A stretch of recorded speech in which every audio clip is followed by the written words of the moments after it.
What is going on, everybody? Zapnatik here, welcoming you to our second round analysis from the NHL Gaming Playoffs series here on Zapnatik Gaming. We're down to 4 teams. That's the first thing I want to say. And some of them are surprised, others not so much, depending on who you are a fan of, who you like, who you don't like. But just looking at the 4 teams, the last 4 teams in general, it is a surprise to me, except for Tampa Bay. They are the non-shocker to me. They're the one that I expected to get this far. But what we're going to do is we're going to break down each game. I'm joined today by TheeWandell, who's been playing me in these games. He's a big part of this series, does a lot of work for it. So show him some love in the comments. Yeah. Let's take a look at the first game we had out west, and that was St. Louis, Minnesota. I had St. Louis, you had Minnesota. We're each going to basically, before I get this started, say our perspectives on the games, how we felt about it, what we expect in the future too from the team that won. The St. Louis Blues took out the Minnesota Wild 2-1. Devan Dubnyk's run sort of ended for me as, well, not for me, against me, as I was the St. Louis Blues. Had a couple of good goals in that game. Wasn't too much of a high-intensity game, to be honest, but I still came out on top, ended up getting the win. 2-1. Great job by the Blues. It's great for them to finally get some distance in recent playoff history, at least in this series, as they make the conference finals. So what do you think about your Wild in that game? I think they still played a great game. I mean, it was a tight 1-goal game, but it just came down to the fact that Blues outscored them a little bit. Dubnyk couldn't do quite as much as he did in the first round matchup, and I mean, one team's got to move on, the other one can't, so that's how it goes. I'm sure St. Louis is going to be thanking Minnesota for knocking out Alice in the first round, as that probably became an easier matchup for them, in my opinion. It may not be somebody else's, but for me, that's what did it. Moving on to the Anaheim-San Jose game. San Jose took this one 3-2, and what a first period we had in this game. It was scoring central. For me, being the Ducks, I just couldn't hang with the Sharks in this game. I did all throughout the second, the first 2. Once it hit the third, I sort of slowed down. Sharks got the goal, took the game away from the Ducks. Their dreams were crushed for that one, so no Western Conference Finals for the Ducks like last year, but the Sharks will move on. How do you feel about Josh Sharks? Well, they overcame a solid test in the first round and an even more solid test in the second round. Shout out to Anaheim for having a great team, lots of star players. They're going to make a strong, solid push this year in real life, I feel, but this time around the Sharks got them in the game.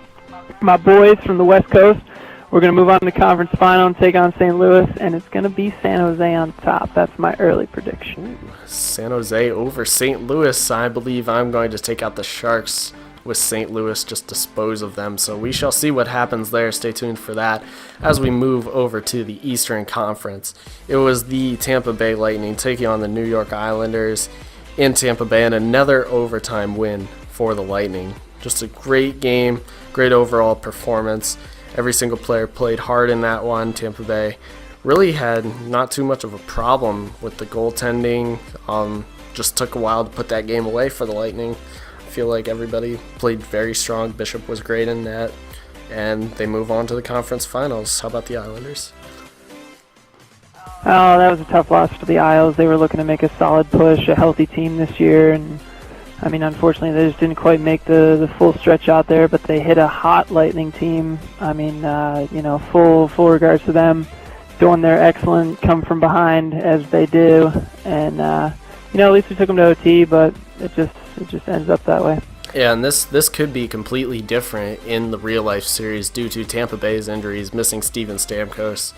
I can't remember who the other one is. That's Strawman, right? Strawman's huge on the defensive end.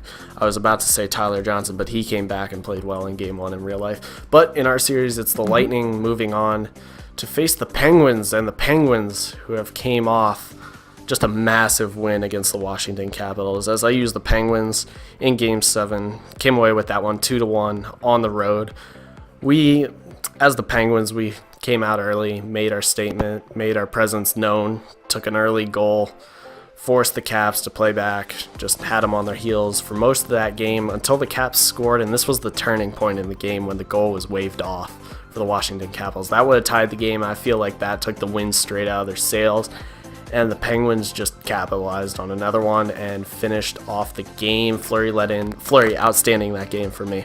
He only let in one goal. It was late, but there were a lot of shots that could have easily beat him, and he decided he was not going to let that happen. How about the Caps? Absolutely right with the Penguins' outstanding performance. That goal that was waved off was really a knuckle breaker for us. Unfortunately, we just had everything going. We were going to get one right back, make it a tie game, and start to play some hockey, and it just was called off. It was really unfortunate. I mean, it's tough to play from there whenever you get one, but you don't. And then, Penguins move on after a stellar performance from Fleury and the rest of their squad. Yeah, so in the Eastern Conference Finals, we do have Pittsburgh, Tampa Bay, and if you're wondering which team I'm going to be, since I used both the Lightning and the Penguins in the semifinals, I'm going to be the Penguins. I have to go with my favorite team. So TheeWandell gets to take control of the Lightning in that series. For my Penguins, I expect a big win. I expect not a blowout quite, but it is the Metro up against the Atlantic, and the Metro is the stronger division. An argument can be made for the Atlantic, but I just don't see it happening for the Lightning. How about your point of view? Well, as I would say once more, revenge on the fact that, the Caps knocked the Flyers out, so I didn't really like them that much. I don't mind this Tampa Bay team. They're a great, stellar team to watch play. They got a lot of solid talent, and they'll be taking down the Penguins to then take on the Sharks in the final, so... And each of those series for the conference finals is a 3-game series. It's not just one game 7. It's games 5, 6, and 7 after the series is tied 2-2 to see who will face off in the Stanley Cup finals. We're getting down there. We're getting closer and closer and closer. So I think that just about does it for our analysis, unless you have any other thoughts. Drop some comments in the comment box. Tell us what you think about this series so far. Tell us if we're just crazy that we've been working on this for a month and you hate it. Actually, don't say that. If that's the case, then just leave. Just get out. No, I'm just kidding. But yeah, I mean, we really appreciate the feedback. Tell us ideas for what you think we should do for future series and things like that to keep you entertained during the summer season. We could do this again. We could do all the teams that didn't make the playoffs. Tell us what you think we should do. This is a lot of fun. I definitely want to do more stuff like this. And I know Zap's channel is going to erupt from things like this, so let's keep it up. Oh, yeah, I could not say better about this, about what you said about this. I'm enjoying it fully. It's everything that I hoped and dreamed for is coming through. It's great to finally see teams sort of advancing, facing each other. We're getting down into the depths where we go 3 games a series now, and then in the finals it's going to be all 7 games, and that's probably going to be the most intense gaming I've ever played in my life. But I think that'll end it from here on out. Definitely show some love in the comments. I appreciate any sort of support. TheeWandell does too, even though he doesn't have a YouTube channel. He still does work very, very hard on this kind of stuff. So, until next time, we will see you guys in the conference finals.